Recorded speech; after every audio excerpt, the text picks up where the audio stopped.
Hello, I am Jenny Dick-Mosher from Washington State University. I'm really happy to be here at the Disability Summit, and thank you for taking the time to stop by and see my presentation. It is Race, Gender, and Physical Disability, Intersections in Gendered Occupations. And so I'm going to be going through some of my quantitative analysis of testing intersections in female-dominated, male-dominated, and mixed gendered occupations. For an image description, I am a Caucasian female with blonde hair that's in a ponytail. I'm wearing glasses, sitting in front of a pink wall with framed degrees.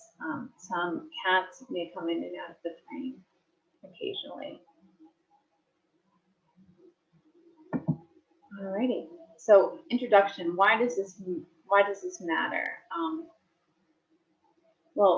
We found that workplaces are biased or hold biases towards the implicit norm of an able-bodied white man, right? And workplaces are structured around this norm, and then workers whose bodies deviate from this norm are stereotyped and treated by employers as less competent and ill-suited to work, right? So we structure our organizations, we structure the way we do the jobs, the workplaces themselves around able-bodied white men.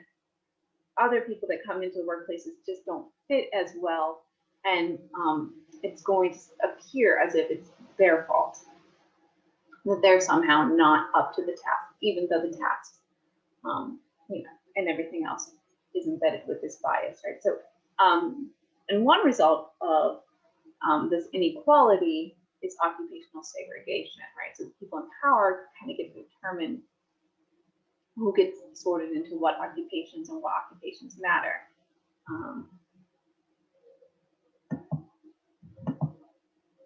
So gendered occupations is going to be the dependent variable in my analysis or analyses rather. Occupations we find are gender segregated, not all of them, but many, but there are gender segregated occupations. So we'll define female-dominated occupations, so occupations that are 70% or more female. Male-dominated occupations are 30% or less female. Workers, mixed gendered occupations have between 31 to 69% female workers. Looking at gender in the workplace, we know that women have faced disadvantages compared to men in the workplace. Women are also disadvantaged when they go over into male-dominated occupations.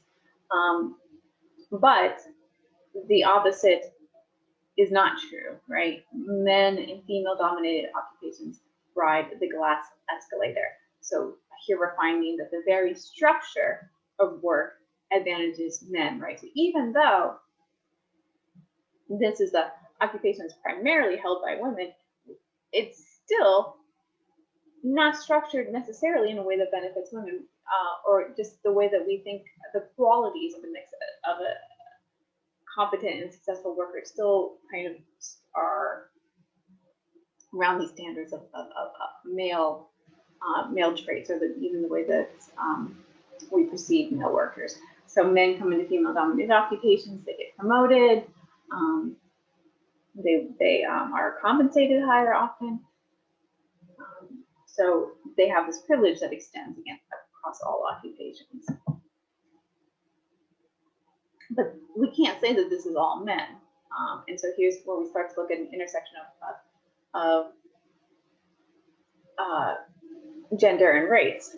So racial ethnic minorities compared to whites have been disadvantaged in the workplace. And in particular, racial and ethnic minority men have been found to be overrepresented in female-dominated occupations compared to white men. But this glass escalator that men have been found to ride in female-dominated occupations is both a function of gender and racial privilege, because we find that racial and ethnic minority men are not getting the same advantages in female-dominated occupations that white men get. So what about disability? Well, the very structure of work is centered on able-bodied standards, and to the extent that disability and work have often been perceived as opposites, right? And to qualify for a lot of our federal programs, right, the definition of disability is not being able to work. But we know that's not true. A lot of disabled people desire to work and are just facing barriers to get there. The Americans with Disabilities, or the ADA, was passed in 1990 to remedy that and other barriers that disabled people face. And you know, thinking about the way the work is structured in ways that disadvantage certain workers. Well, the ADA and this reasonable accommodations mandate almost represents some kind of a recognition that workplaces are in fact not neutral, and that barriers are created by organizational structures and the choices made by employers, right? That people are creating these barriers because the ADA and reasonable accommodation mandate says you got to knock these barriers down. So we kind of know, okay, that there are barriers in the workplace that aren't blamed on the worker. So, but in spite of that, disabled people continue to face barriers in employment, and unemployment rates are especially high for disabled women of color, and disabled men have been found to be steered in female-dominated occupations. So this is why we want to take an intersectional approach and look at the way that all of these statuses intersect, right? And intersectionality is looking at the overlapping, not just oppression, but also privilege, right? So everybody's got multiple statuses and maybe at different points of privilege and oppression, depending on the statuses. Disability is an important axis of inequality that should be included in intersectional research. This analysis will show why. And then there's very little evidence on how race, gender, and disability all intersect to influence occupational outcomes, particularly gendered occupations, which is what I'm looking at. So methods and data, I used the Survey of Income and Program Participation, or the SIP. It's a nationally representative data set from the Census Bureau. I ran multinomial regression models. My dependent variable is a 3-category dependent variable of male-dominated, female-dominated, and mixed-gendered occupations. I ran the regressions twice so that I could get all categories: female-dominated compared to mixed-gendered, male-dominated compared to mixed-gendered occupations, female-dominated compared to male-dominated occupations. And then I sequentially tested the pairs of the intersections leading to the 3-way intersection, and actually starting without the intersection. So first I look at race, gender, and disability separately. Next, I looked at race and gender intersection, race and disability intersection, disability and gender, and then finally race, gender, and disability. So the results are odds ratios. So a coefficient of greater than 1 is a positive relationship. Coefficient of less than 1 is a negative relationship. Intersections are product terms for the dummy variables of race, gender, and disability. So each race, each gender, disabled, non-disabled, are going to be multiplied by each other. And then an intersection is detected if the effect of the independent variable on the dependent variable changes due to the moderator variable, right? So, and again, that's why we sequentially test them out so we can see where things change in the presence of the other variables. So I'm going to talk through some of the important results. I can show some tables on request. But I'm just going to talk through some of the significant findings that jumped out from the tables. So what I found, first looking at gender, race, and disability without intersections, looking at female-dominated versus mixed-gendered occupations. Here, there was no difference between disabled and non-disabled workers in the odds of working in female-dominated versus male-dominated occupations. So even though we see that disabled people might be more likely than non-disabled people to work in these occupations, that's not showing up yet without intersections. We're not seeing differences between blacks and whites in terms of working in female-dominated versus mixed-gendered occupations. But of course, women are, more than 5 times more likely than men to work in female-dominated occupations compared to mixed-gendered. In the comparison between male-dominated versus mixed-gendered occupation, there's no difference between disabled and non-disabled respondents here either. Not seeing any significant differences between whites and blacks in male-dominated versus mixed-gendered occupations, but of course, women have a lower odds working in occupations than men. And then same thing in female-dominated versus male-dominated occupations. Things are working out along the expected gender lines, but nothing else is significant. So looking at race and gender intersections. So then now we get to see differences between, black women versus white men, white women versus white men, black men versus white men, Hispanic men versus white men.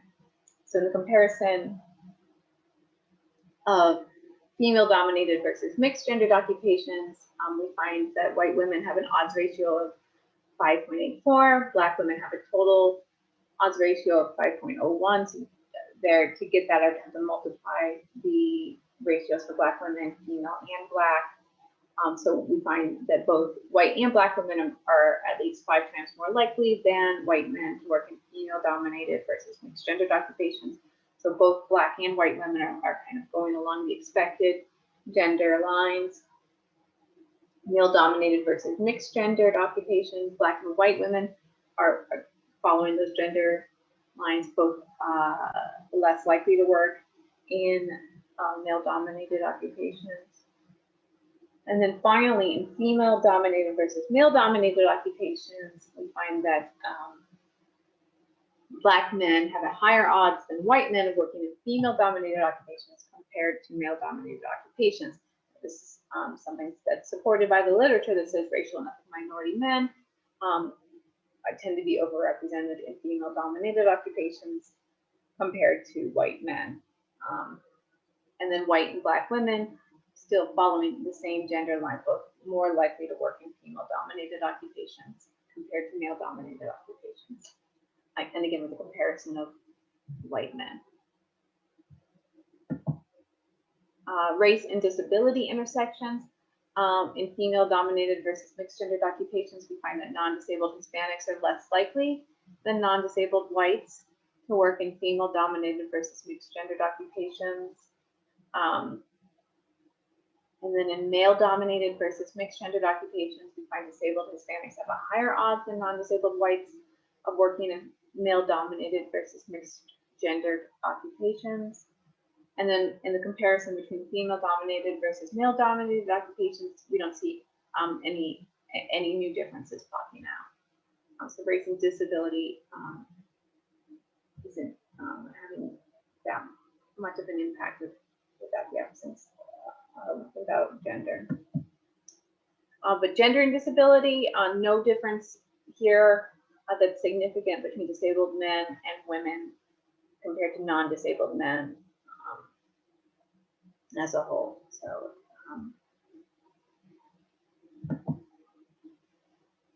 So now let's look at the gender, race, and disability intersections all together. So here, finally, we get something significant for disability. In the comparison between female-dominated versus mixed-gendered occupations, we find that disabled white men are 1.5 more times likely than I should say non-disabled white men to work in female-dominated versus mixed-gendered occupations. Sorry, I'm going to, that should say non-disabled white men. So here's where we find it, right? This effect, disabilities, is going to impact white men the most, right? Who have the most privilege, the most to lose. And so then the presence of disability then will steer disabled white men into female-dominated occupations.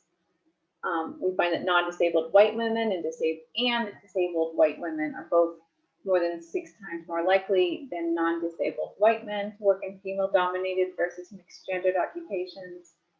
Disabled Black men have a lower odds than non-disabled white men of working in female-dominated versus mixed-gendered occupations.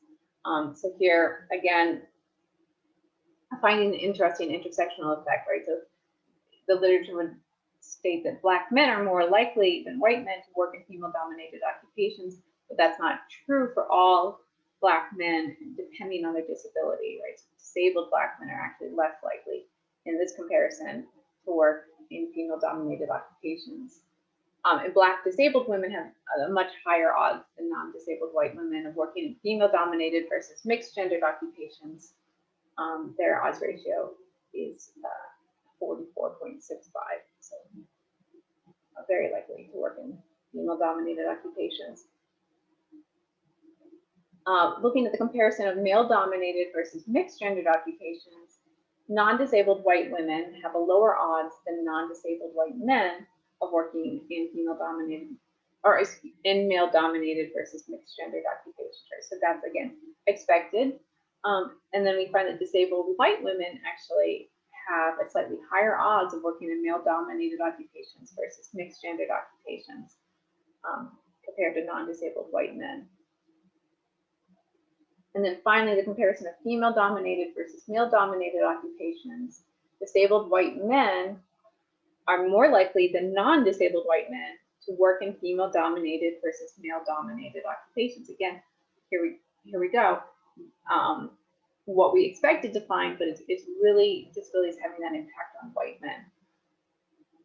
Non-disabled Black men are more likely than non-disabled white men to work in female-dominated versus male-dominated occupations, right? So now we have it's disabled white men more likely to work in female-dominated occupations. Non-disabled Black men are also more likely to work in female-dominated occupations, but disabled Black men are less likely than non-disabled white men to work in female-dominated versus male-dominated occupations.